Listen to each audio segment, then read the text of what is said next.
नमस्कार साथियों, मैं ए के प्रजापति आप सभी का स्वागत करता हूं हमारे यूट्यूब चैनल स्टडी कर पर। फ्रेंड्स, आप लोग देख रहे हैं आरपीएफ 2024 के सब इंस्पेक्टर के पेपर सॉल्यूशन की सीरीज, जिसमें ये 2 दिसंबर 2024 की फर्स्ट शिफ्ट थर्ड शिफ्ट का ये पेपर है, जिसका हम पार्ट 1 डिस्कस करेंगे, मैथ का पोर्शन। ये क्वेश्चंस आपके आने वाले एग्जाम कांस्टेबल के लिए बहुत ही हेल्पफुल रहेगा। चलिए शुरू करते हैं क्वेश्चंस। एक वर्ष के प्रथम 3 महीने में मनीष की प्रति माह औसत आय ये है। प्रथम 3 महीने तो कौन कौन सा? जनवरी, फरवरी और मार्च की औसत आय है 8,784। 8,784 तो 3 महीने के कुल आय की 3 से गुणा कर देंगे, ठीक है। अप्रैल में उसकी आय प्रथम 3 महीने की औसत आय जो कि ये है का 25% अधिक है। तो अप्रैल की जो आय है प्रथम 3 महीने का औसत था 8,784 से 25% अधिक है। जब अधिक या कम की बात हो तो 100 में आप उसे जोड़ दीजिए, अधिक हो तो 100 में जोड़ दीजिए, कम हो तो घटा दीजिए, ठीक है। तो कितना हो गया है? 125%। परसेंट घटाएंगे, बटे में आ जाएगा 100, ठीक है। इसको सॉल्व करेंगे 25 से 5 बार में, ये 4 बार में चला जाएगा। 4 से इसे भाग कर दे, 4 दूनी 8, 4 से 1 बार में जाएगा, 3 बचेगा, 8 बचेगा, 9 बार में चला जाएगा 36, तो चौक हुआ 6 बार में चला जाएगा, ठीक है। और गुणा में 5 आएगा। ये अप्रैल की आय मिल गई हमें। फिर कह रहे यदि पूरे वर्ष में उसकी उसकी प्रति माह औसत आय पूरे वर्ष की ये दे रखी है ना, तो यहाँ पे हम एम लेते हैं 12 महीने। 12 महीने की औसत आय दे रखी है 99085, ये औसत दिया हुआ है। तो पूरे 12 महीने की आय कितनी हो जाएगी? 12 से गुणा कर देंगे, ठीक है। पूछा क्या गया तो मई से दिसंबर तक मनीष की प्रति माह औसत आय कितनी होगी। मई से दिसंबर कितने माह बचेंगे? ये 8 महीने की औसत आय पूछी गई है। तो हम 8 महीने की 8 महीने की आय निकाल लेते हैं। कैसे निकालेंगे? 12 महीने की आय जो हमें ये मिली है 99085 गुणा 12, इसमें से ये 3 महीने की आय को निकाल देंगे। 8784 गुणा 3 माइनस, और ये 1 महीने की आय निकाल देंगे 2196 गुणा, बटे यहाँ लिख देते हैं 5, है ना। 2196 गुणा 5, ये आई 8 महीने की औसत आय। इसको थोड़ा सा साइड में कर देते हैं।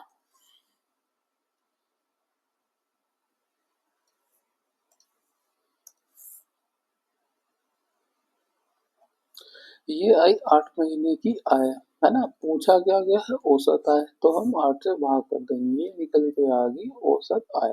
बस अब हमें इसको सोल्व करना है, ठीक है। अब एक तो एक तरीका होगा इसकी पूरे से गुणा करें, या दूसरा तरीका है यहाँ देखेंगे यूनिट डिजिट अलग अलग वैल्यूज आ रही है, तो हम यूनिट डिजिट निकाल के देख लेंगे, है ना। अब देखिए 12 पंचे होता है 60, तो इसमें यूनिट डिजिट क्या मिलेगा? 0, है ना। 60 का यूनिट डिजिट क्या हुआ? 0 हुआ। यहाँ देखिए 4 दिया 12, 12 का यूनिट डिजिट क्या हो जाएगा? 2, है ना। 0 माइनस 2, यहाँ देखिए 6 पंचे 30, है ना। 30 का यूनिट डिजिट क्या हो जाएगा? 0, ये माइनस 0। अब ऑब्वियसली ये नंबर बहुत ही बड़ा है, यानी कि ये 10 होगा, है ना।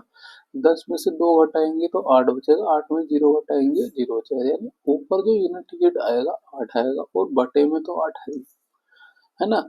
अब 8 का अगर हम पहाड़ा पढ़े हैं तो 8 जो है या तो एक बार में 8 आएगा, या छठे नंबर पे आएगा, 8 से 48, है ना। अब यहाँ देखेंगे इसे काटने पे, या तो एक यानी लास्ट में जो डिजिट आएगा या तो 1 होगा या 6 होगा। अब यहाँ देखें, यहाँ 1 तो है, 6 नहीं है, तो हमारा आंसर ये हो जाए। अगर ये 6 भी इसमें होता, यूनिट डिजिट में 6 भी होता, तो हमें ये फिर पूरा कैलकुलेट ही करना पड़ता। 6 नहीं दिया हुआ, इससे हमें फायदा हो गया, तो ये 8 से एक बार में और 6 बार में कट सकता था, है ना। एक हमें मिल गया, हमारा आंसर यही हो जाएगा, पूरा सॉल्व करने की जरूरत नहीं पड़ी। नेक्स्ट क्वेश्चन, वर्ष के प्रथम 3 महीने में ललित की प्रति माह औसत आय ये है। सेम उसी तरह का क्वेश्चन था, इसको भी करके देख लेते। तो प्रथम 3 महीने जनवरी, फरवरी, मार्च की औसत आय कितनी होगी? 4080 गुणा 3 हो जाएगा। अप्रैल की पूछी गई है, अप्रैल की दी गई है प्रथम 3 महीने की औसत आय जो है 4080 गुणा करें 75% है ना, अधिक दे रखा है तो 175% हो जाएगा बटे में 100। इसको सोल्व कर लेंगे। ये 25 से 7 बार में चला जाएगा, 4 बार में, 4 से इसे भाग करेंगे तो 4 से भाग करेंगे 1 0 तो 0 हो जाएगा 1020 गुणा 7। ठीक है। और क्या दिया? पूरे 12 महीने की औसत आय दे रखी है, तो 12 महीने की औसत आय दे रखी है 66405 है ना। औसत आय है तो पूरी आय 12 महीने की आय कितनी होगी? 12 से गुणा कर देंगे। पूछा क्या आगे? मई से दिसंबर 8 महीने की औसत आय पूछी गई है। ठीक है, तो यही निकाल लेंगे सेम। ये जो 12 महीने की आय है 66405 गुणा 12, इसमें से जो है 3 महीने की आय को निकाल लीजिए और निकाल लीजिए अप्रैल के महीने की आय। ये हमने आय निकाल दी है ना। ये 8 महीने की आय हो गई। पूछा है औसत तो 8 से भाग कर देंगे। सेम उसी तरह का कॉन्सेप्ट इसमें भी लगाते हैं। 12 पंचे हो रहा है 60 है ना। यूनिट डिजिट क्या आएगा? 0 आएगा। इसकी 0 से 3 से गुणा करेंगे, यूनिट डिजिट 0 ही आएगा। 0 की इसमें गुणा करेंगे तो यूनिट डिजिट 0 आएगा। तो हमें एक पता चल रहा है कि लास्ट में जो डिजिट आएगा वो 0 आएगा और बाटे में है 8। 8 की टेबल को पढ़े हैं तो जो है 8 पंचे 40 है ना। और किसी में नंबर नहीं आएगा, नहीं 8 से 5 बार में जाएगा, लास्ट डिजिट 8 से भाग कर 5 आएगा है ना, तभी उसकी टेबल में 40 आएगा है ना। यानी कि 5 से ही डिविजिबल होगा लास्ट डिजिट। अब यहाँ देखिए, यहाँ नहीं है, यहाँ नहीं है, केवल एक में ही है, तो यही हमारा ऑप्शन हो जाएगा। अगर ये मल्टीपल टाइम होता है ना, तो हमें फिर पूरे का पूरा कैलकुलेट ही करना पड़ता है। ठीक है, नेक्स्ट क्वेश्चन। निम्नलिखित में कौन सा अनुपात सबसे छोटा है? कौन सा अनुपात सबसे छोटा है, हमें ये देखना। अब देखिए ये वाला डिजिट देखिए, ये 30 है, इसमें एक का डिफरेंस है। ये जिसमें एक का डिफरेंस होगा ना, वो सबसे बड़ा जो है अनुपात होता है। ठीक है, तो ये तो हमें ऐसे ही पता चलेगा, ये है सबसे बड़ा। ठीक है। अब इसको देखिए, अगर मैं इसको राउंड ऑफ भी ले लूं, 30 ले लूं और इसको मैं 50 ले लूं, तो यहाँ से भाग करूंगा 5 से, ये 0.6 आएगा है ना। इसी तरह मैं इसको भी देख लूं, इसको मैं डायरेक्ट अगर 56 से ही भाग करूंगा, या इसे 50 भी ले लूं ना, तो 50 चौके 200, यानी कि ये 0.4 के आसपास आने वाला है। ठीक है। और इसको अगर मैं 45 ले लूं और ये 15, तो 15 3 45, 0.3 के आसपास आएगा। अब देखिए ये 0.4 के आसपास आ रहा है, ये 6 के और ये 0.3 के, तो सबसे छोटा कौन सा मिला? ऑप्शन 4। आप राउंड ऑफ लेके भी वैल्यू को कर सकते हैं, और नहीं कर पा रहे हैं तो आप पूरी की पूरी वैल्यू को काटेंगे है ना। जैसे कि इसमें 0.4 और 0.3 का फर्क आ रहा था, ये 0.3 से लगभग लगभग ज्यादा ही आएगा थोड़ा सा है ना, क्योंकि एक नंबर कम है। लेकिन ये जो है 56 जैसे भाग करेंगे, 56 गुना 4 है ना, 6 चौक 24 का 4 हासिल 2, और 5 चौक 20 तो 22, ये आ रहा था 224 और दिया हुआ था कितना? 220, तो लगभग लगभग 0.4 के आसपास, यानी कितना था? 0.39 कुछ समथिंग आता, और ये 0.31 के आसपास आएगा। तो हमें सबसे छोटा यही मिल रहा है। Next question.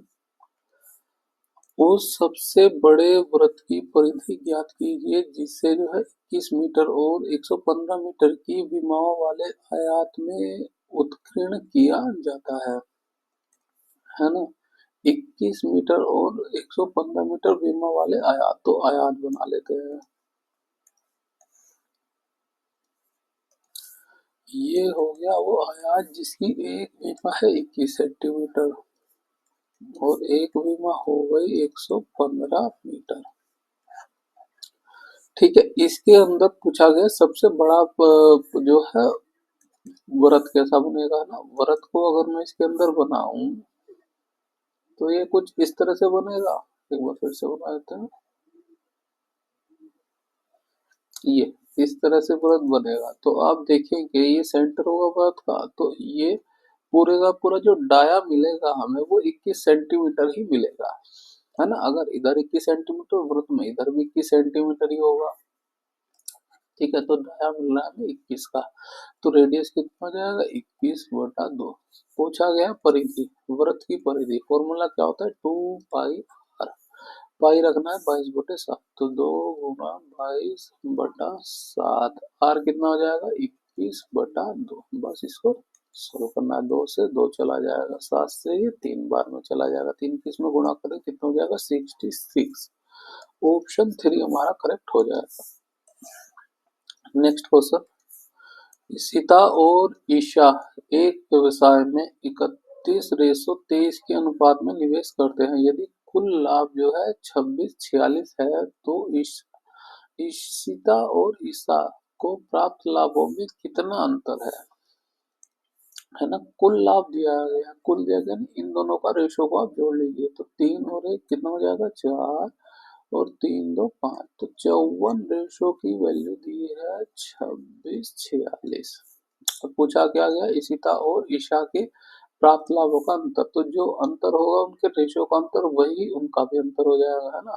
तो 31 में से 23 को घटाएं कितना हो जाएगा 7, और 1 8, 8 रेशियो की वैल्यू को पूछा गया, जिसे हम मान लेते हैं एक्स, बस क्रॉस मल्टीप्लाई कर दीजिए, तो एक्स की गुणा इधर हो जाएगी, इसकी गुणा इसमें हो जाएगी, 26:46 गुणा 8 रेशो के साथ बटे में 54 रेशो।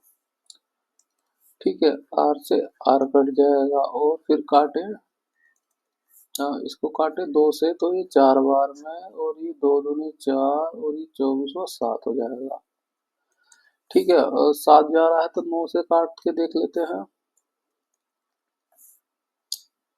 तो 9 से काटेंगे तो 9×3 = 27, और ये हो जाएगा 27 में 9 दूनी 18, और ये कितना बचेगा 6 2 8 बच गया, 8 4 9 9 81, तो 3 6 9 चौक 36 हो जाएगा, ये 4 हुआ।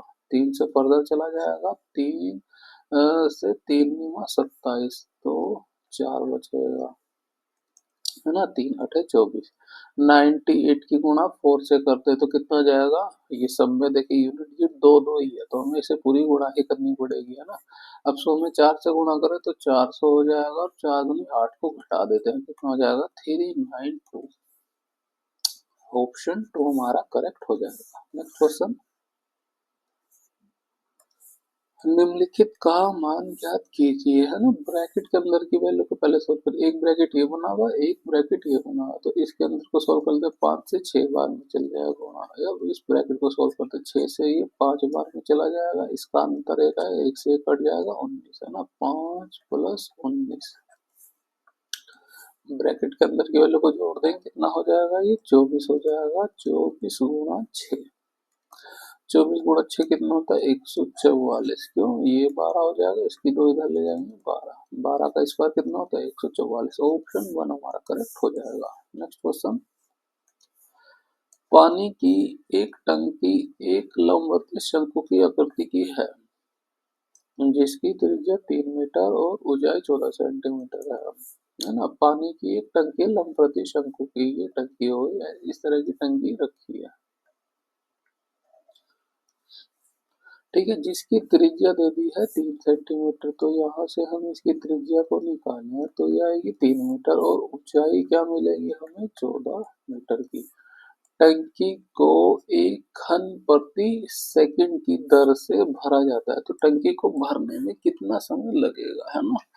तो हमें इसके लिए देखिए घन मीटर दिया हुआ है, यानी कि आयतन ही निकालना है, तो हम इसका आयतन निकालें। आयतन का फॉर्मूला क्या होता है 1/3 पाई r² h। ठीक है, पाई की वैल्यू कितनी हो जाएगी 22/7, यहाँ कहीं नहीं बोला गया पॉइंट में रखने को, तो हम 22/7 रख लेंगे। आर आर कितना हो जाएगा 3, 3 का स्क्वायर 9, है ना। एच एच कितना है 14। अब इसको सोल्व कर लेंगे, 7 से ये 2 बार में चला जाएगा, 3 से ये 3 बार में चला जाएगा, 3 दूनी 6, 6 दूनी 12, 6 दूनी 12, यानी 132 ये हमारा निकल के आया। ठीक है। अब टंकी को भरने में कितना समय लगेगा, ये 132 जो है ना मीटर क्यूब आया और प्रति मीटर क्यूब है। ठीक है, टंकी 1 घन मीटर प्रति सेकंड भरने में पानी से भरा जाता है ना, यानी 1 घन 1 मीटर क्यूब भरने में जो समय लग रहा है वो 1 सेकंड का लग रहा है। ठीक है, ये टंकी को 1 घन मीटर प्रति सेकंड की दर से पानी भरा जाता है, 1 मीटर क्यूब भरने में 1 सेकंड लग रहा है, तो 132 मीटर क्यूब कितना सेकंड लगेगा, 132 ही सेकंड लगेगा। ठीक है, अब आंसर दिया गया मिनट में, ये 132 सेकंड हमें मिल गया, तो इसे हम 60 से भाग कर देंगे। ठीक है, 60 से भाग करें तो 6 दूनी 12 हो जाएगा, एक दो बचेगा, 6 दूनी 12, 2 बार में चला गया ना, बटे में 10 था तो ये भाग करेंगे 2.2 आएगा, क्या आएगा 2.2 मिनट। ओ 3 हो रहा है यहाँ पे, करेक्ट हो जाएगा। नेक्स्ट क्वेश्चन,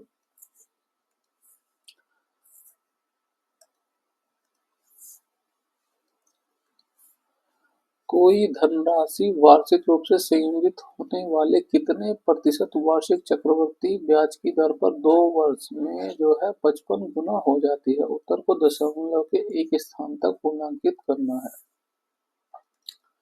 क्या पूछा गया, कोई धनराशि वार्षिक रूप से संयोजित होने वाले कितने वार्षिक प्रतिशत चक्रवृद्धि ब्याज की दर है ना, जो 2 वर्ष में 55 गुना हो जा रही है। ठीक है, कोई धनराशि है जिसे मान लिया हमने एक्स, और वो 2 साल में है ना, 2 साल में कितनी हो जा रही है 55 गुना, तो कितना हो जाएगी 55 एक्स। ये एक्स क्या है, ये हमारा प्रिंसिपल है, और ये जो 55 एक्स निकला ये हमें अमाउंट निकला।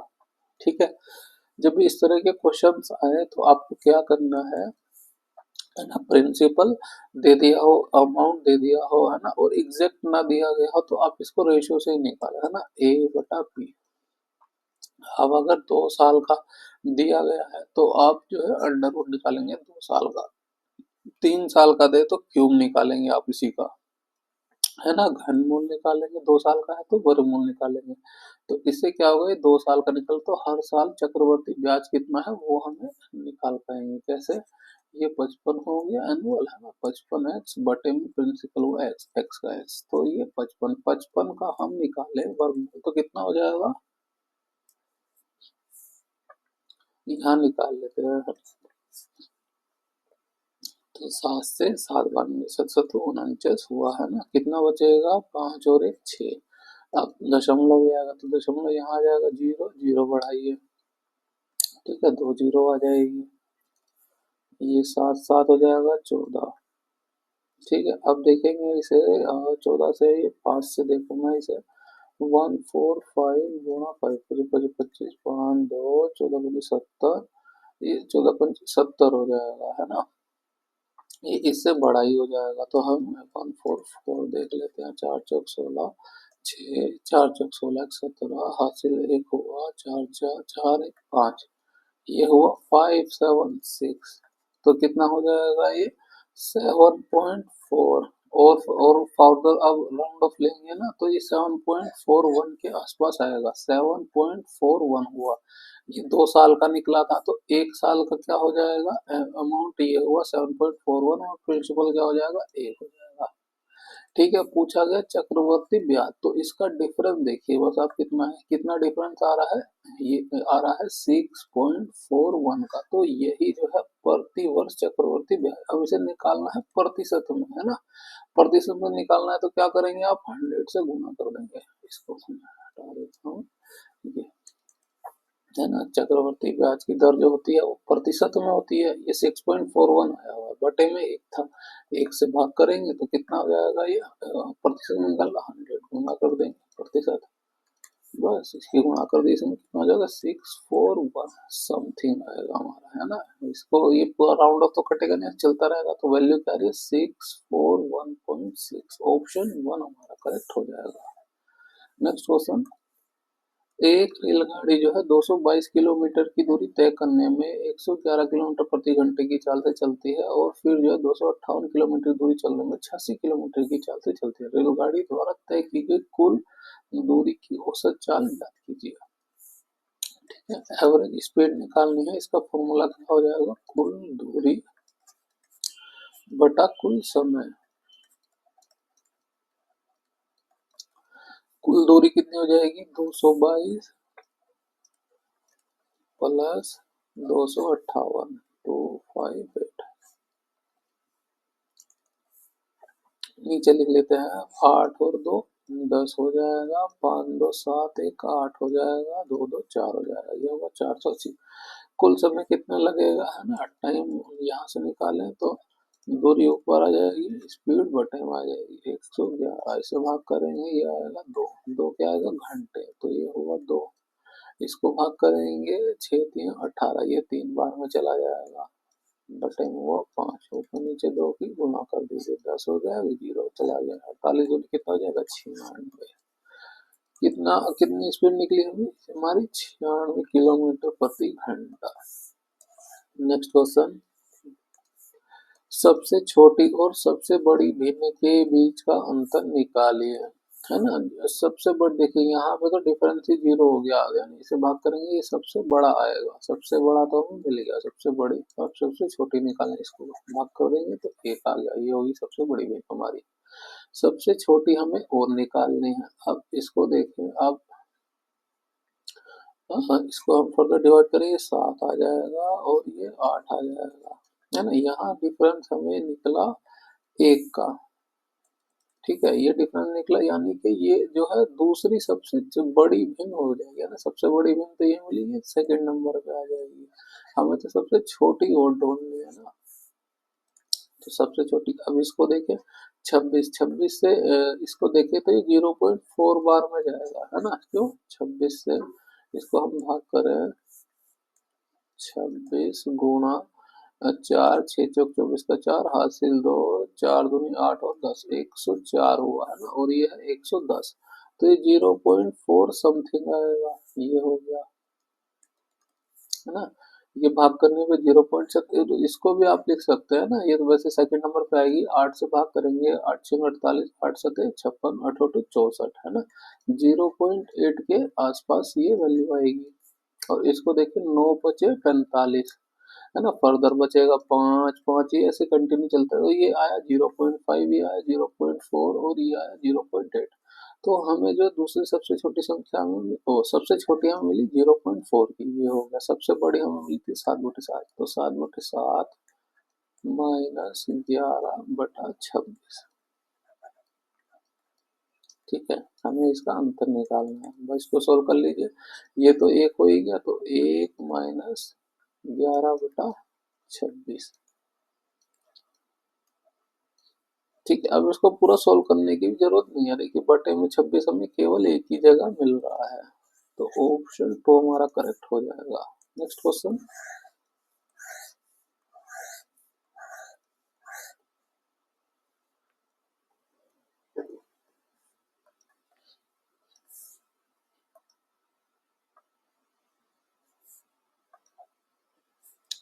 यदि ए ई जो है 20 सेंटीमीटर, ए बी 15 सेंटीमीटर और चतुर्भुज बी सी डी एक वर्ग है, तो हम एक वर्ग बना लेते हैं।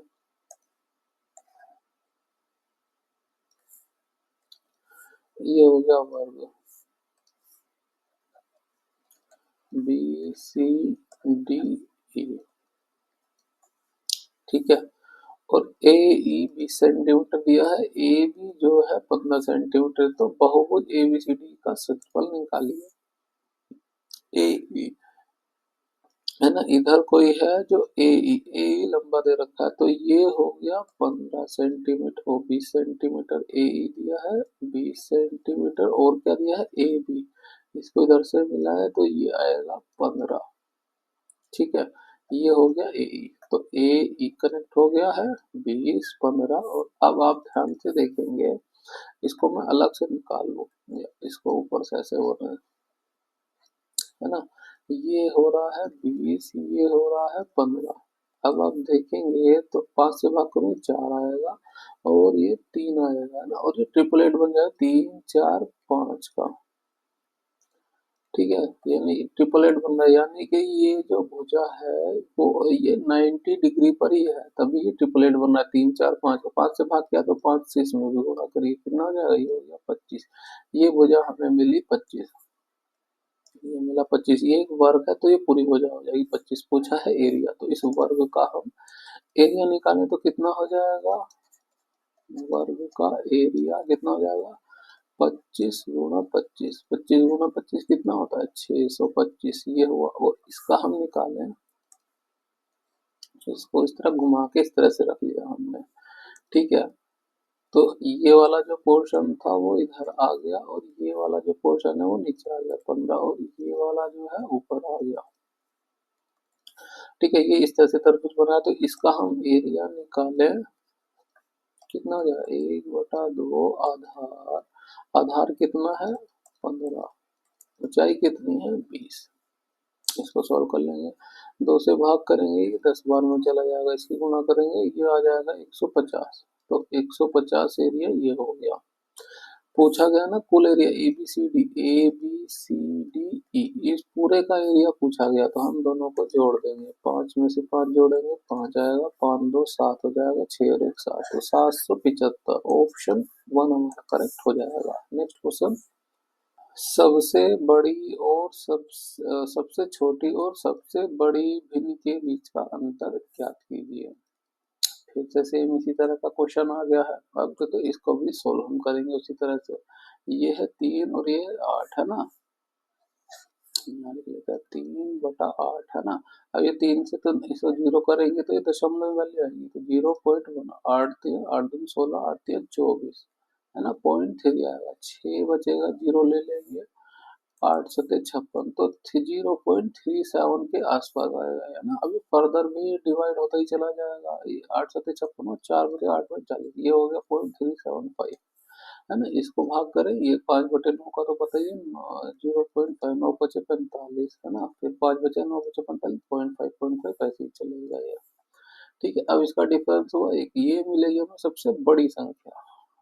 ठीक है, सबसे बड़ी संख्या तो हमें मिल गई, सबसे छोटी को ये ढूंढना। अपन 32 से इसे भाग करें तो क्या हो जाएगा, ऊपर जीरो रखे बटे में 32 है ना, तो 0.5 आएगा। 32 से भाग करें, 3 बचे 15 है ना, 32 पंच 5 दूनी 10 हुआ, एक हुआ, और 5 या 15 16, 160, ये 150 है, कितना हुआ 0.5, यानी 0.5 से भी ये छोटा ही आने वाला है। ये हम इसको पूरा एक्यूरेट लेते हैं ना, 4 से गुना करेंगे कितना हो जाएगा, 4 दूनी 8 और 4 दिया 12। ठीक है, इसकी वैल्यू आएगी 0.4, और क्या फर्दर बचेगा, ये बचेगा 18 बच गया है ना, एक जीरो और ले लें। अब इसे 5 से भाग करें तो ये 160 आएगा, यानी कि ये वैल्यू आएगी 0.45 के समथिंग। सबसे बड़ी तो हमें मिल गई, सबसे बड़ी 26/27, सबसे छोटी कौन सी हो गई है ना, ये वाली वैल्यू जो 3/8 थी वो हमें सबसे छोटी मिली ना 0.37, ये 0.45 और ये उससे भी बड़ी, तो ये हुआ 3/8, 3/8। बस अब इसको पूरा सोल्व करने की जरूरत नहीं है ना, 8 7 56 यूनिट टिकट इसका आएगा 6। 6 केवल इसमें आ रहा है, इसमें नहीं आ रहा, इसमें नहीं आ रहा, इसमें नहीं आ रहा, तो ऑप्शन 1 हमारा करेक्ट हो जाएगा। नेक्स्ट क्वेश्चन, दिया गया है इसकी पावर ये दिया गया है जो बराबर x है, और इसकी पावर ये दिया गया जो बराबर y है, तो x की पावर z बराबर y की पावर 6 है, तो z का निकटतम मान ज्ञात कीजिए। है ना, x की वैल्यू ये दे रखी है 87, उसकी पावर दे रखी है 0.27, और इसे ब्रैकेट में लिख ले, ये इसकी पावर हो गई z बराबर, y की वैल्यू क्या दे रखी है 87 0.15, इसको ब्रैकेट में लिखे और इसके बाहर हो जाएगी 6। अब इस जेड की गुणा इसके साथ हो जाएगी 0.27 गुणा जेड बराबर हो जाएगा 0.156, बराबर क्यों हो जाए, क्योंकि दोनों का ही बेस जो है सेम है, तो इनकी पावर जो है दूसरे के बराबर हो जाएंगे। जेड की वैल्यू को निकालना है तो जेड बराबर हो जाएगा 0.1 गुणा में है ना, 0.15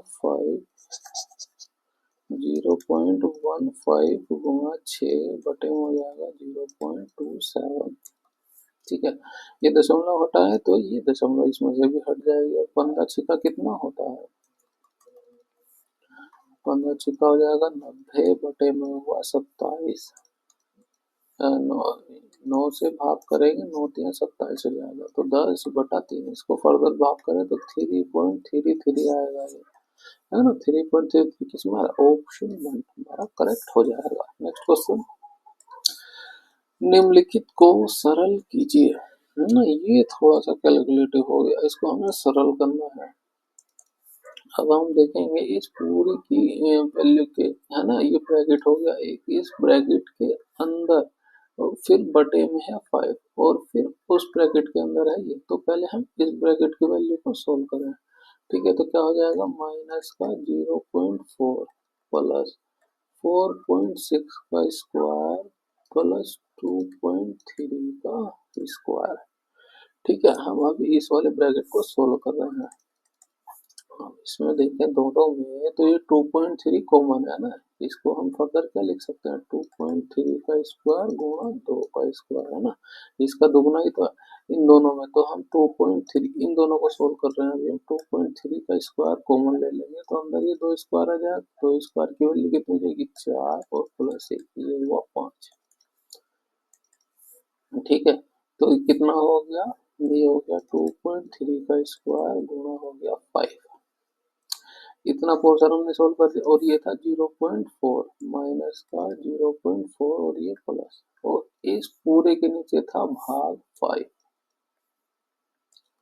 ठीक है, अब 5 से इसे भाग दे देंगे तो पूरा चल जाएगा, 5 से इसे भाग करें तो 5 8 40 हो जाएगा, तो यानी ये वैल्यू आएगी, है ना। दशमलव तो है ये 0.08 आएगा ये, है ना। 4 को भाग करते 5 से तो कितना आता है, ये 0.8 आता, और फर्दर दशमलव है तो ये 0.0810 और आ जाएगी।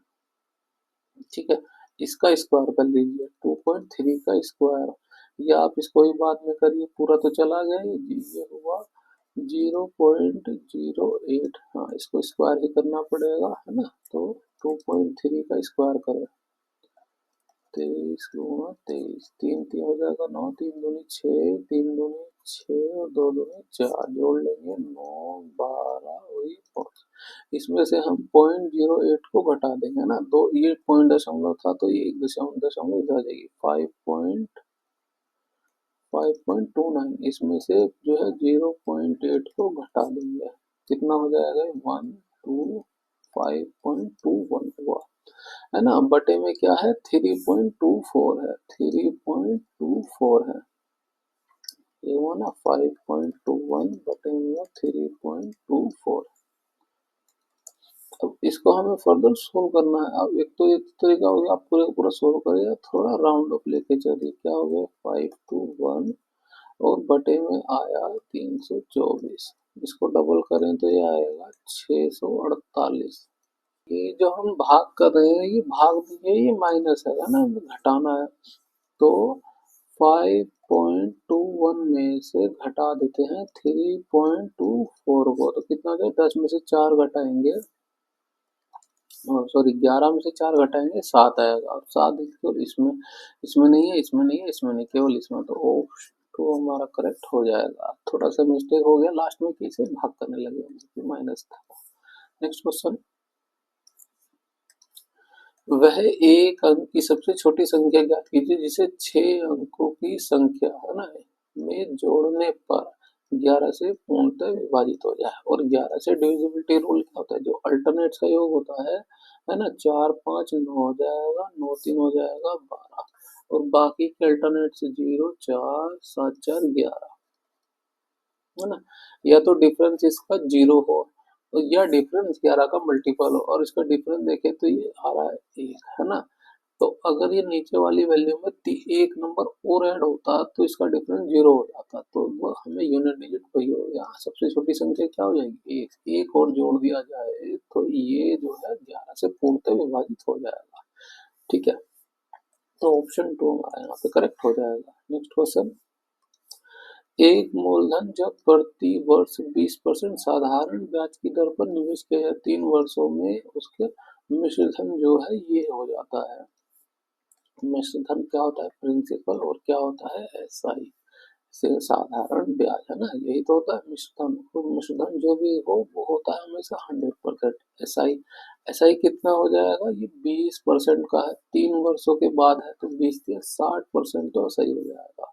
तो 160% की वैल्यू दी है 2160। पूछा गया 2 वर्ष में समान दर पर समान मूलधन पर साधारण ब्याज ज्ञात करना है 2 साल पर, ऐसा ही निकालना है। 2 साल का ऐसा ही कितना हो जाएगा? समान दर पर 40%, है ना, 20 गुना 2 कितना हो जाएगा? 40%। इस 40% की वैल्यू को निकालना है, जिसे हमने मान लिया एक्स। बस क्रॉस मल्टीप्लाई कीजिए, इसकी गुणा इधर हो जाएगी, इसकी गुणा इसकी। 2160 गुणा 40% बटे में हो जाएगा 160%। परसेंट से परसेंट कट जाएगा, 40 से ये 4 बार में चला जाएगा, है ना। 4 से इसे भाग करें, 4 पंचे 20 और ये 16 हो रहा है, 4 चौक 16 एक जीरो, 540 हो जाएगा। ऑप्शन 1 हमारा करेक्ट हो जाएगा। नेक्स्ट क्वेश्चन, एक विक्रेता जो है 25% की हानि पर गेहूं बेचने का दावा करता है, ठीक है, लेकिन वे ऐसे बाटों का उपयोग करके धोखा देता है जिसका वजन उस पर अंकित वजन से 55% कम है ना। तो जो है वो 25% हानि पर गेहूं बेचने का दावा करता है, यानी कि जो भी उसका सेल प्राइस 100% रहा और वो हानि पर बेच रहा है, वो कह रहा है कि 75% पर मैं बेच रहा हूँ उसे, ठीक है। तो हम यहाँ से इसका रेशो निकालें तो कितना आ जाएगा? ये 25 से 3 बार में, ये 4 बार में चला जाएगा, तो 4:3 हो जाएगा। फिर क्या कह रहा है कि जिसका वजन उन पर अंकित वजनों से जो है 55% कम है ना। अंकित वजन जो भी रहा हो वो 100%, लेकिन वो कम है ना। 55 धोखा दे रहा है वो, जो कि 55% कम है। तो 55% कम करेंगे तो कितना हो जाएगा? वो 45% हो जाएगा, ठीक है। इसको सोल्व करें तो क्या हो जाएगा? 5 से भाग करें 9 बार में चला जाएगा और ये 20 बार में चला जाएगा, तो 20:5। अब जो वेट का जो वजन होता है उसको हम उल्टा करके लिखते हैं, ठीक है। तो उल्टा करके लिखेंगे तो क्या हो जाएगा? ये हो जाएगा 9:20। 3 से ये 3 बार में चला जाएगा, 4 से ये 5 बार में चला जाएगा, ठीक है। जो रेशो मिला हमें 3:5 का मिला। तो जो 3 रुपए की चीज है वो धोखा करके 5 रुपए में बेच रहा है और कह रहा है कि जो मुझे नुकसान हो रहा है, तो कितना फायदा हो रहा है उसे? 2 का, है ना, 2 रेशो का। कितने से? ये पुरानी वैल्यू 3 का गुणा इसका वो प्रतिशत निकाल लीजिए 100%, है ना। इससे भाग करेंगे 200 हो जाएगा, 66.66% आएगा ये, जो कि ऑप्शन 2 हमारा करेक्ट हो जाएगा। बस आप ध्यान रखिए जब भी वजन की बात आए, है ना, तो बस जस्ट आपको उल्टा करके इसे लिख देना है।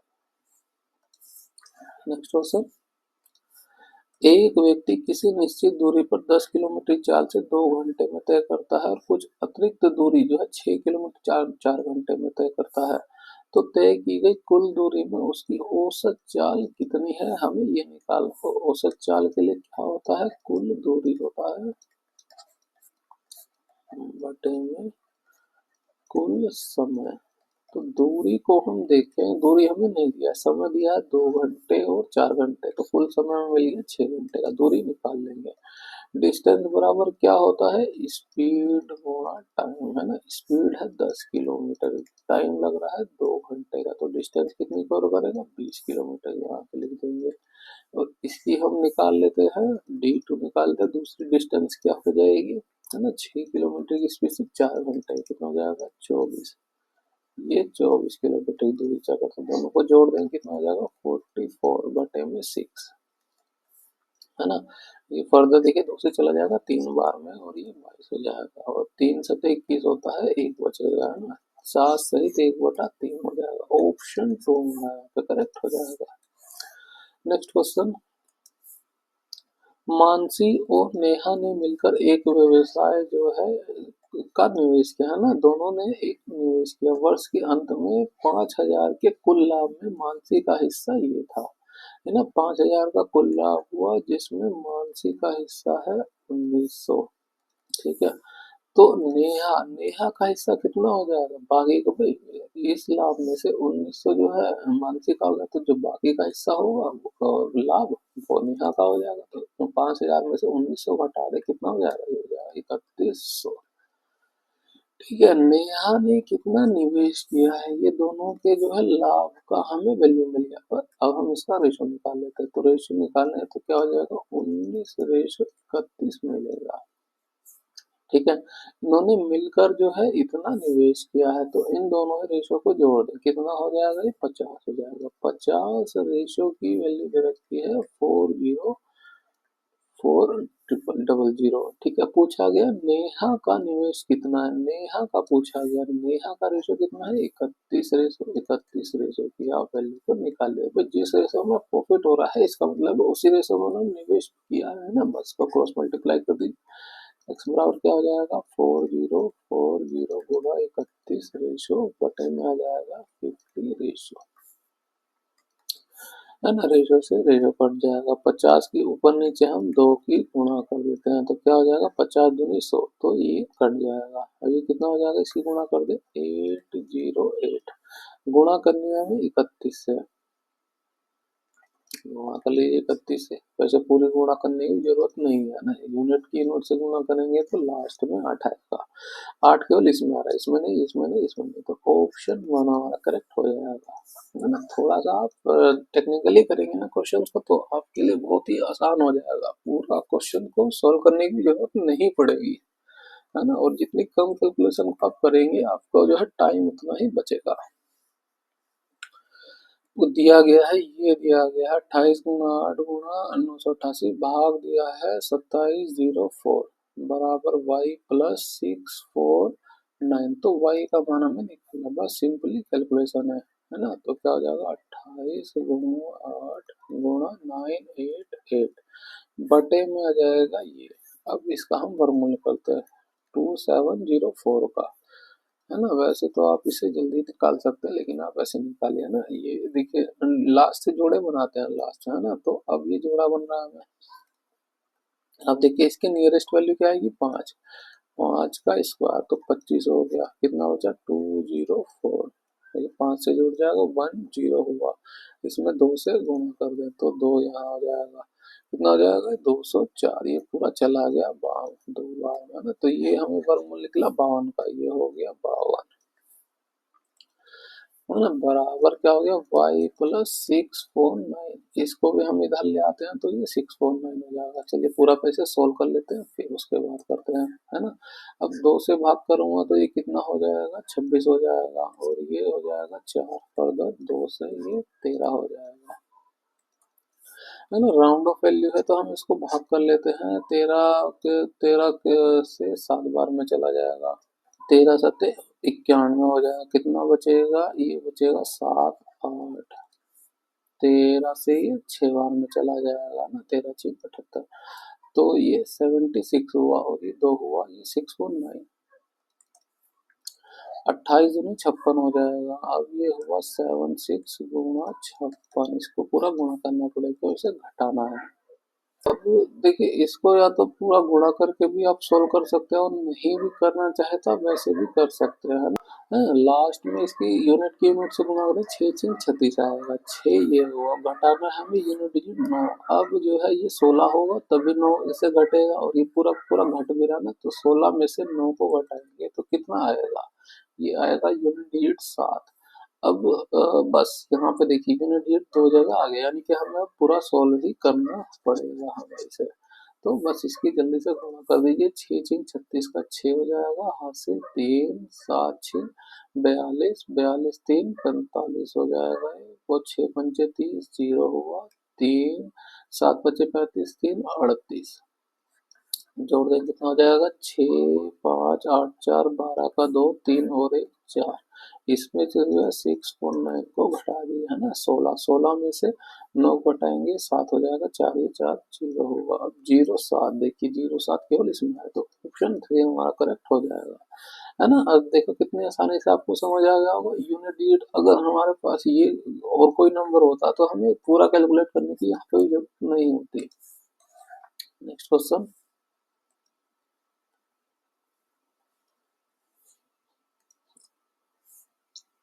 निम्नलिखित में से कौन सा भिन्न सबसे बड़ा है? सबसे बड़ा भिन्न निकालना है, इसको तो हमें पता ही चलेगा, अभी क्या करा भी था, 9×25 तो 0.55 हो गया है ना। इसको भाग करें, देखिए सबसे छोटा नंबर हमें यही मिले, इसको तो हमें कैलकुलेट करने की जरूरत नहीं है। ठीक है, ये राउंड ऑफ मान के चले, 15×45 यानी 0.33 के समथिंग आने वाला है। इसको हम देखें, ये हो गया 34/79 है ना, 79। ये अगर हम इसको राउंड ऑफ 80 मान के भी चले हैं तो क्या हो जाएगा, 80 से हम इसे भाग करें, 8×4 = 32 है ना, 0.4, 8×4 = 32, क्यों 320 हो जाएगा, ये 340 है, तो 0.4 के आसपास वैल्यू आएगी इसकी, है ना। पूछा गया है सबसे बड़ी भी नहीं है तो सबसे छोटी आएगी, सबसे छोटी यही आएगी, तो 0.1 के समथिंग मान लिया है ना। फिर आई 0.3, फिर आई 0.4 और ये मिला में 0.55, तो सबसे बड़ा भी नहीं हो जाएगा, ऑप्शन 1। नेक्स्ट क्वेश्चन,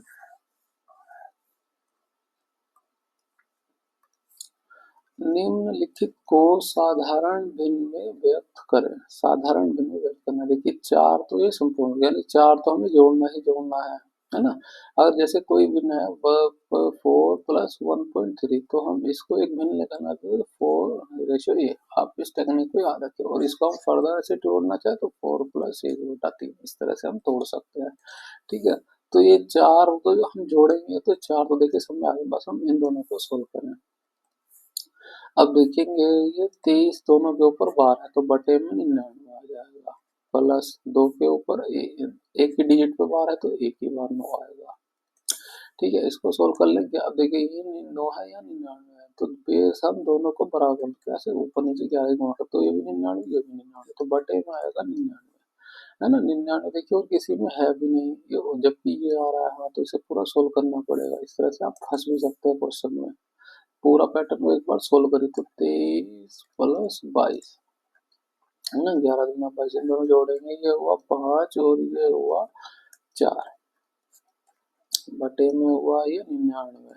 9 से ये जा रहा है, 9 से भाग करेंगे 11 हो जाएगा, 9×5 = 45, तो 5/11 हो जाएगा, 5/11 इसमें आ रहा है और किसी में नहीं है, तो ऑप्शन 1 हमारा करेक्ट हो जाएगा, है ना। इस चीज का थोड़ा ध्यान रखें, कोई वैल्यू अगर कट रही होगी तो थोड़ा सा वो फंसा सकते हैं क्वेश्चन में हमें।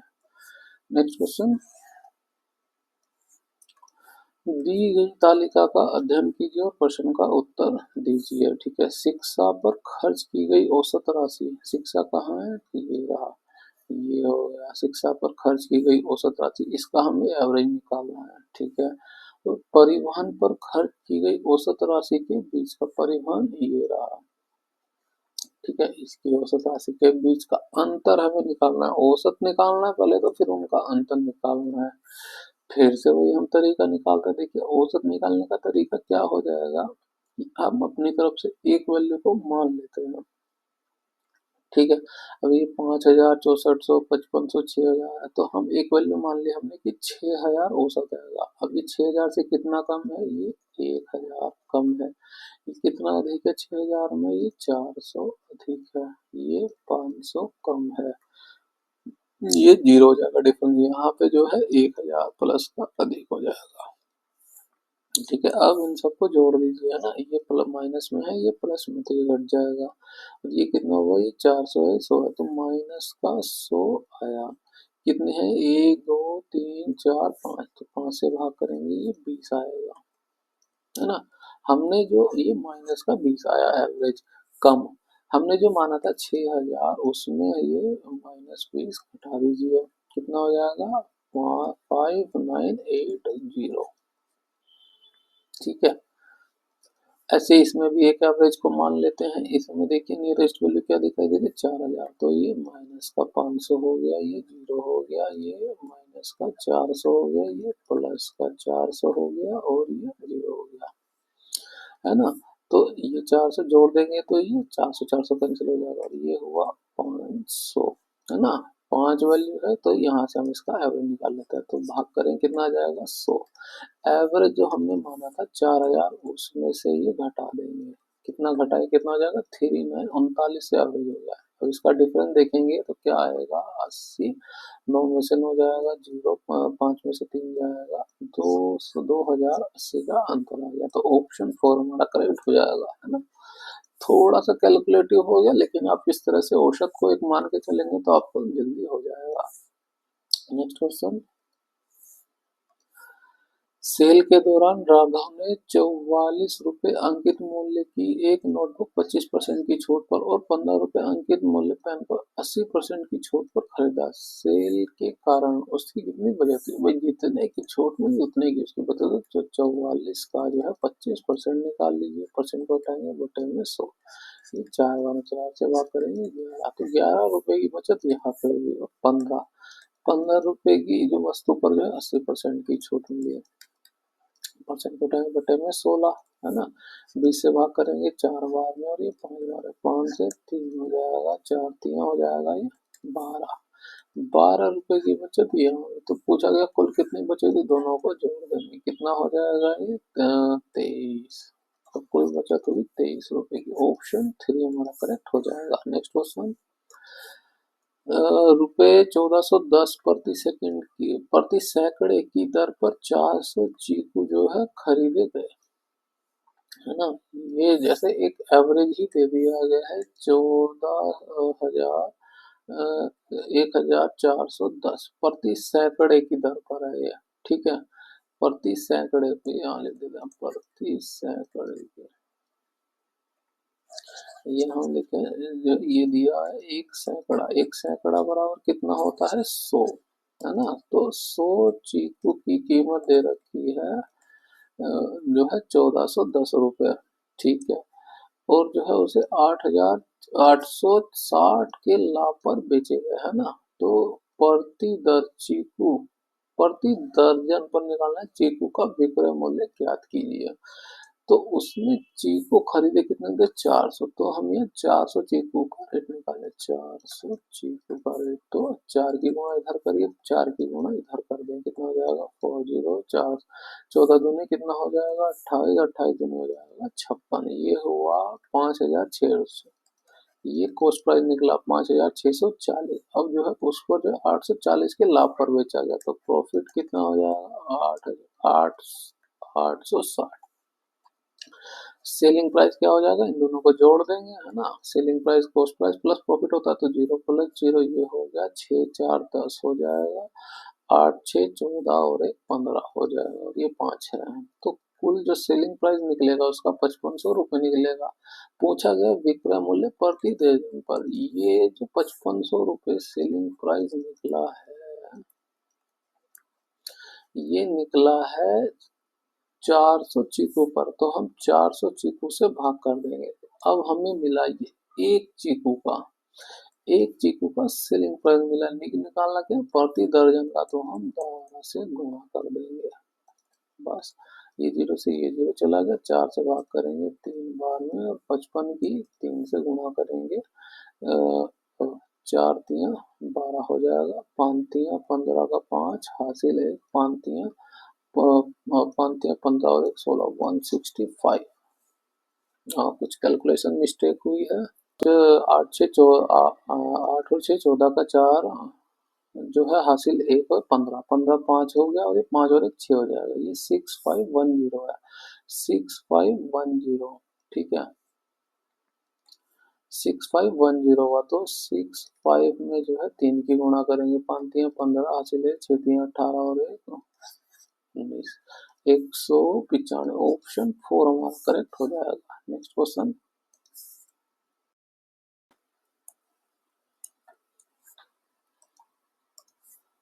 कोमल ने वार्षिक रूप से चक्रवृद्धि 20% वार्षिक चक्रवृद्धि ब्याज पर 5,000 रुपये की धनराशि को निवेश किया, और से n वर्षों बाद जो है 7200 रुपये की धनराशि प्राप्त हुई। n का मान क्या कि कितने समय में उसे निकला है। अब यहाँ से हमें देखिए ऑप्शन है 2, 1.4 3 या 2.5 में हो गया, ठीक है। तो जो है आप इसका 20% का निकालेंगे, आप 2 साल का ये टेबल ही बनाइए चक्रवर्ती ब्याज के लिए, ठीक है। ये एस आई का कॉलम होता है, सी आई माइनस एस आई होता है। तो ठीक है, ये एक साल का पहले साल क्या होता है, एस आई और सी आई एक ही होता है, तो 50 का 20% निकालो, कितना हो जाएगा ये, 5 दूनी 10, 1,000 होगा, 1,000 वैल्यू ये हो गई, 1,000 वैल्यू ये हो गई, है ना। 2,000 तो हमारा यही होगा, सिंपल से 5, 6, 7 यानी 2 साल में ही निकलेगा 7200। 1,000 का 20% निकाले तो वो आएगा 200, इसको जोड़ें कितना आएगा 2200।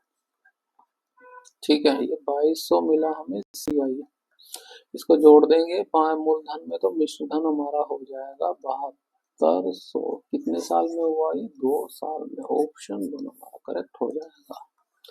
नेक्स्ट क्वेश्चन, एक धनात्मक पूर्णांक बी जिसकी वैल्यू जो है एक से अधिक है, यदि दो संख्याएं 6344 और 42B8 का गुणनफल 12 से विभाज्य है तो बी का न्यूनतम मान ज्ञात कीजिए, है ना। ये 6344 हो गया गुणा 42B8 हो गया, गुणनफल जो है 12 से विभाज्य है। ठीक है, अब 12 को हम फॉरवर्ड करें, 4 गुणा 3 हो जाएगा।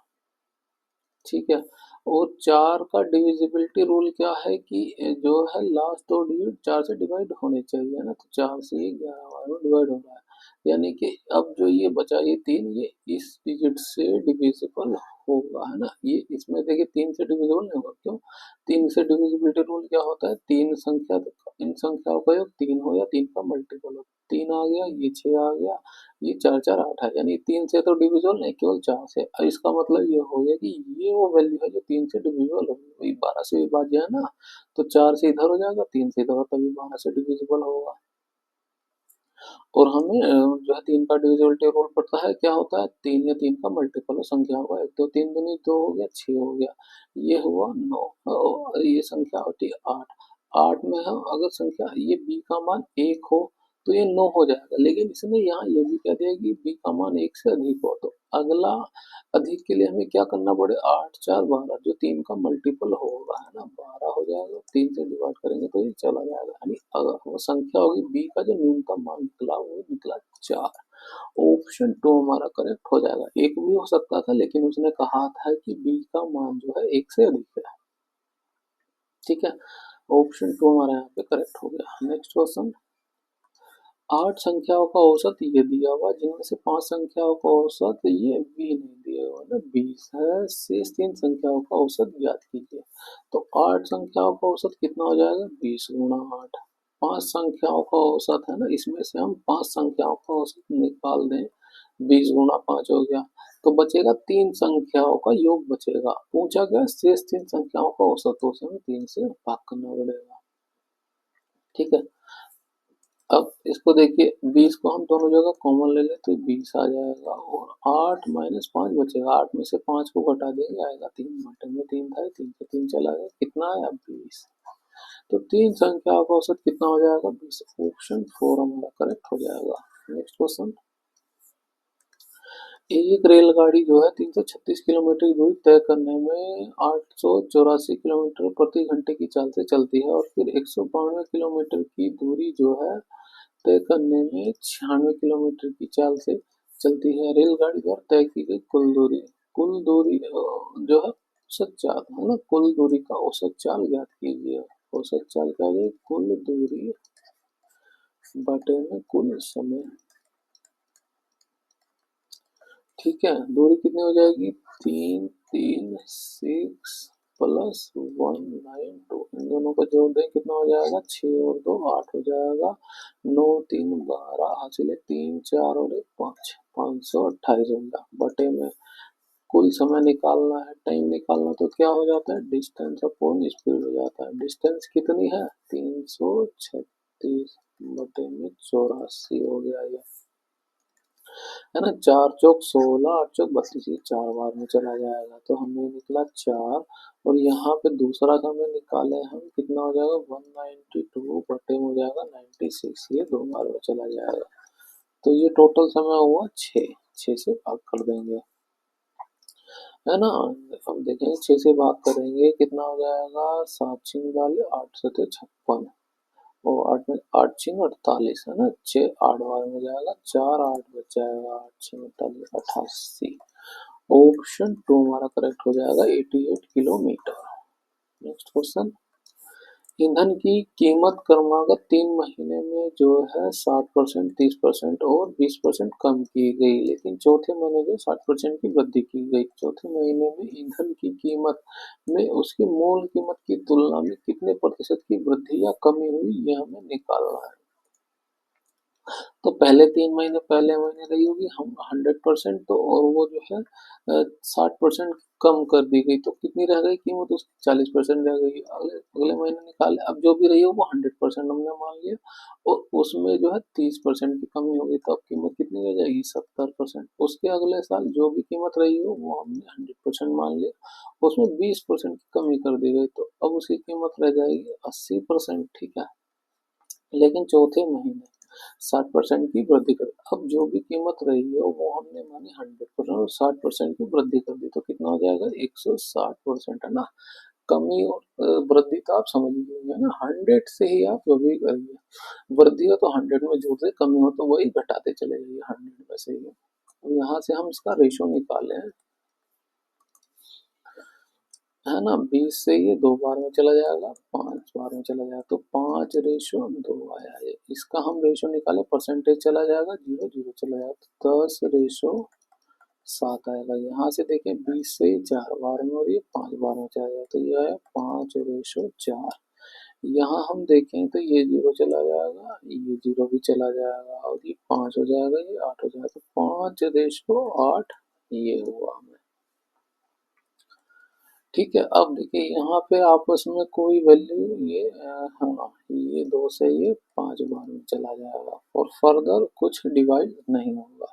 बस को सोल्व करें, 5 5 25 5 5 25 25 और 25 कितना होता है, 625 ये हुआ, है ना। और कितना हो जाएगा ये, 8 चौक 32, 32 गुणा 7, 7 दूनी 14, 4 7 21 और 1 22, ये हुआ 224। तो रेशो निकला 625 और ये हुआ 224। ये पुरानी मूल्य आया है ना, पहले क्या मूल्य था, है ना, उसका मूल कीमत, ये आई मूल कीमत और ये आई नई कीमत।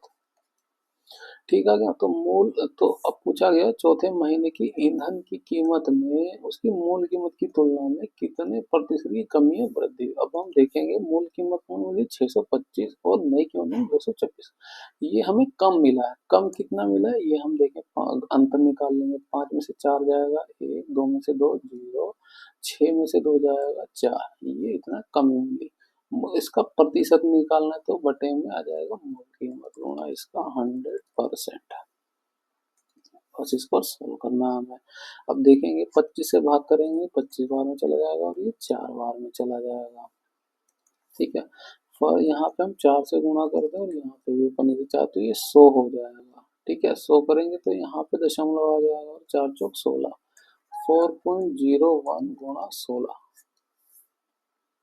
है ना। इसकी आप सिंपली गुणा कर सकते हैं, इसमें गुणा करेंगे तो 0.16 और 16 चौके 64, तो ये मिली हमें 64.16% की कमी। ऑप्शन 1 हमारा करेक्ट हो जाएगा। नेक्स्ट क्वेश्चन, एक दुकानदार किसी वस्तु को उसके अंकित मूल्य पर 84% और 44% दो कर में छूटे देकर जो है 940 रुपये 8 पैसे में बेचता है। ठीक है, यदि उसके द्वारा कोई छूट नहीं दी गई होती तो वह 25% का लाभ अर्जित करता। ठीक है, वस्तु का जो है क्रय मूल्य ज्ञात कीजिए। ठीक है, अब देखिए कोई वस्तु है जिसका मार्क प्राइस हमने अंकित मूल्य है, अंकित मूल्य पर 84% और 44% में दो छूटें दी गई। अब पहली छूट दी गई 84%, अब मार्क प्राइस जो भी रहा हो उस पर 84% छूट दे देंगे, तो उसकी कीमत कितनी रह जाएगी, घटा देंगे 100 में से, है ना। 100 में से 84 को घटा देंगे, कितना हो जाएगा, 16% उसकी कीमत रह गई। अब जो है ये जो कीमत निकली उस पर भी जो उसने 44% की छूट दी, तो 100 में से फिर से 44 को घटा दें, कितना हो जाएगा, 56%। अब उसकी कीमत रह गई इस परसेंट का भी 56%। ठीक है, ये मार्क प्राइस हुआ जो बराबर हो जाएगा। अब उसने जो है इस पर फिर बेच दिया तो उसकी कीमत कितनी लगी, ये सेलिंग प्राइस हो गया ना, उसकी वैल्यू दे रखी है ये 940.8। ठीक है, ये यहाँ से हम चाहे तो मार्क प्राइस को ले सकते हैं। बाकी को हम सोल्व करते हैं, यदि उसके द्वारा कोई छूट नहीं दी जाती है ना, तो जो है 125% का लाभ होता। अब यहाँ देखें परसेंटेज में, अगर आप कोई ये जो मार्क प्राइस जो है अगर कोई छूट ना देते तो उसे सेलिंग प्राइस जो होता उसका 125% होता है ना। जो उसका नया सेलिंग प्राइस होता वो उसका 125% होगा, 25% का लाभ 125। सेलिंग प्राइस बराबर क्या होता है, प्रॉफिट प्लस कॉस्ट प्राइस, है ना। प्रॉफिट हो रहा है 25%, कॉस्ट प्राइस क्या होता है 100%, इसको हम जोड़ देंगे हो जाएगा 125%। तो नया सेलिंग प्राइस क्या होता है, इसको हम बराबर कर सकते हैं किसके, 125%। ठीक है, 125% किसका, कॉस्ट प्राइस का, है ना। ये भाई ये 100% हो गया, ये 100% हो गया, 125% कॉस्ट प्राइस का हो गया, मार्क प्राइस बराबर हो गया 125% के। निकालना क्या, वस्तु का क्रय मूल्य निकालना है, हमें कॉस्ट प्राइस ही निकालना है। बस मार्क प्राइस की वैल्यू हमें पता ही है, ये पूरी पूरी वैल्यू को हम लिख देंगे, है ना। इस पूरे को हम जो है एमपी यहाँ मार्क प्राइस को निकाले तो ये बटे में आ जाएगा, यहाँ लिख लेते हैं, यहाँ नीचे लिख लेते हैं, तो क्या आ जाएगा 940.8 बटे में आ जाएगा 16% गुणा 56%, ये मार्क प्राइस हुआ जो बराबर हो जाएगा 125% कॉस्ट प्राइस के। ठीक है, अब बस इसकी वैल्यू को हमें निकाल लेना है कॉस्ट प्राइस की, तो इस परसेंट को हटाएंगे ये भी बटे में आ जाएगा 125%, परसेंट को हटाएंगे ऊपर आ जाएगा 100। इसको सोल्व करते 25 से 4 बार में और ये 5 बार में चला जाएगा, है ना। इस परसेंट को हटाएंगे तो यहाँ पे भी 100 आ जाएगा, ये 100 हो गया। इसको भी हटाएंगे तो यहाँ पे 100 आ जाएगा। ठीक है, 1 दशमलव से जो है ये 0 1 चली जाएगी। ठीक है, और 5 से ये 2 बार में चला जाएगा, ये 5 दूनी 10 हो गया, यहाँ लिख लेते हैं। ठीक है, अब 16 से इसे डायरेक्ट भाग कर देते हैं, 16 पंचे 80, इस 5 बार में ही जाएगा, 16 पंचे 80 हुआ। ठीक है, तो कितना बचेगा 14। अब ये 16 से जाएगा ना, एक जीरो और हो गया, यहाँ पे लिख दिया 16 पंचे 80 लिख दिया हमने। ठीक है, अब ये देखते हैं कितने बार में जाएगा, 16 आठे कितना हो जाएगा, ये 128, घटाए कितना आएगा, ये 12, 1 to 8, ये 8 बार में फर्दर चला जाएगा, 558 गुणा 4 दूनी 8 गुणा 100, और 56 भी तो ही बचा हुआ है, 56 को भी हमें सोल्व करना है, या यहीं पे हम कर देते 558, तो ये आ ही गया था, 8 से ये 7 बार में चला जाएगा। ठीक है, और 7 से इसे भाग करें, 7 से भाग करें, 7 8 56 हो जाएगा, 2 8 बचेगा, 7 चौक 28, 7 चौक 28, 8 4 हुआ और 2 जीरो, ये हो गया 2 जीरो, तो कीमत कितनी हो गई उसकी 8400। ऑप्शन 2 मेरा करेक्ट हो जाएगा। नेक्स्ट क्वेश्चन, 8 पुरुषों का औसत वजन 3 केजी कम हो जाता है जब उनमें से 56 केजी वाले पुरुष को नए पुरुष से बदल दिया जाता है, नए पुरुष का वजन कितना होगा। तो पहले जो है 8 पुरुषों का वजन जो भी रहा वो x रहा होगा, अब जो है बदल दिया गया नए से, है ना, एक नया आ गया, तो अब औसत कितना हो गया 3 केजी कम हो गया, जब उसमें से 56 केजी वाले पुरुष को एक नए पुरुष से, अब जिसका उसका वजन जो है जो भी रहा वो 56 केजी रहा होगा, है ना, 56 केजी रहा होगा। पूछा गया नए पुरुष का वजन, तो सबका उसने 3 3 केजी कम कर दिया, 8 दूनी 16, 8 24, यानी जो है 24 केजी जो है सबका उसने वजन कम किया, तो बस इसी को हम निकालेंगे, 6 में से 4 जाएगा 2, 5 में से 2 जाएगा 3, यानी 32 केजी उस नए पर्सन का वजन था। ऑप्शन 2 हमारा करेक्ट हो जाएगा।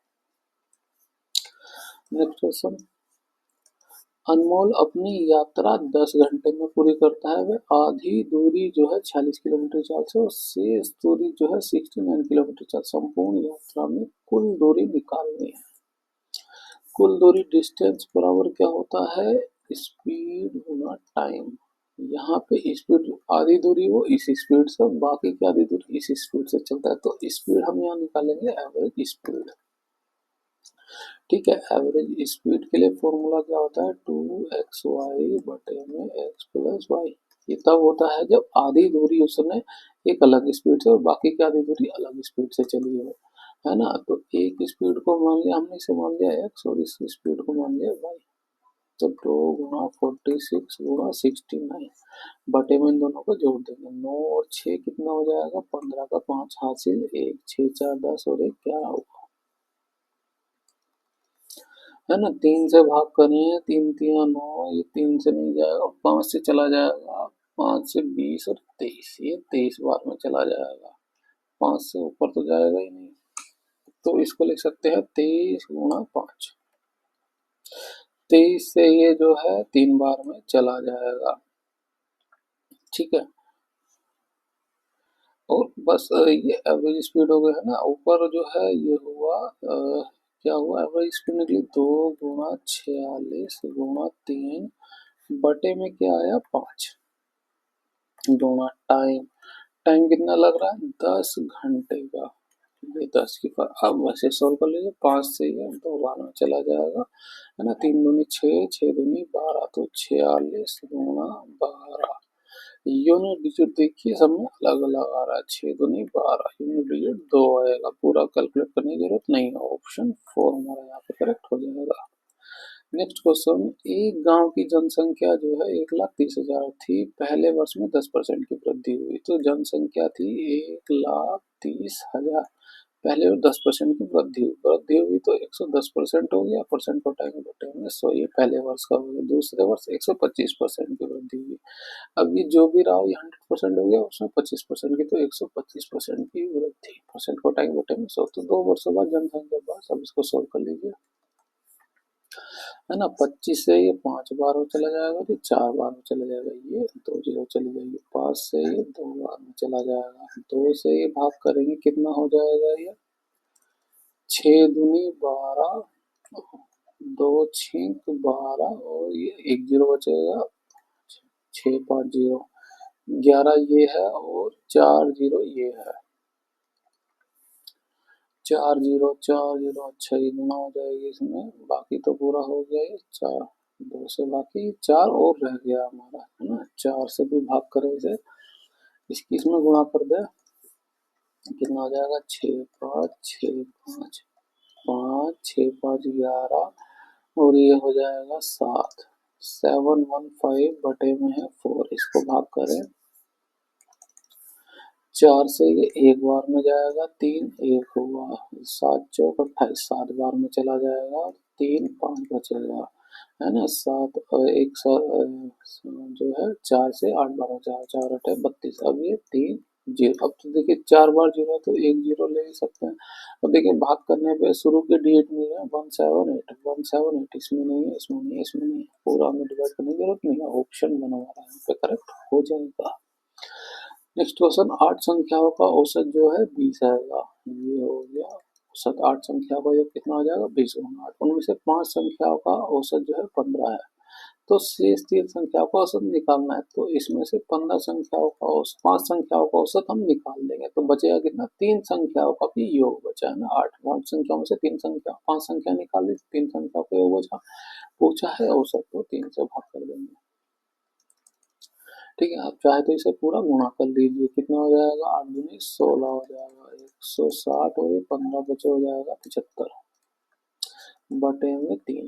इसको घटाएंगे तो 10 में से 5 जाएगा 5 और ये क्या हो जाएगा 11, तो 15, 15 में से जो है 15 में से जो है 7 को घटा देंगे या डायरेक्ट घटा सकते हैं, 85 हो जाएगा बटे में 3। 3 से भाग करें, 3 दूनी 6 हो जाएगा, 3 दूनी 6, ये 2 5 3 से 3 अठे 24, 28, लगभग 28 के आसपास किस में आ रहा है, ऑप्शन 3 में। पूरा इसमें भी कैलकुलेट करने की जरूरत नहीं है, है ना। तो फ्रेंड्स यहाँ पर हमारा जो है मैथ का पोर्शन कंप्लीट होता है पार्ट 1, जिसमें हमने जो है 1 से लेकर 35 क्वेश्चन डिस्कस किए। अगर आपको हमारी वीडियो अच्छी लगी है तो इसे लाइक जरूर करें, शेयर करें और सब्सक्राइब करें हमारे चैनल को इस तरह की वीडियो के लिए। मिलते हैं आपसे अगली वीडियो में। Thank you.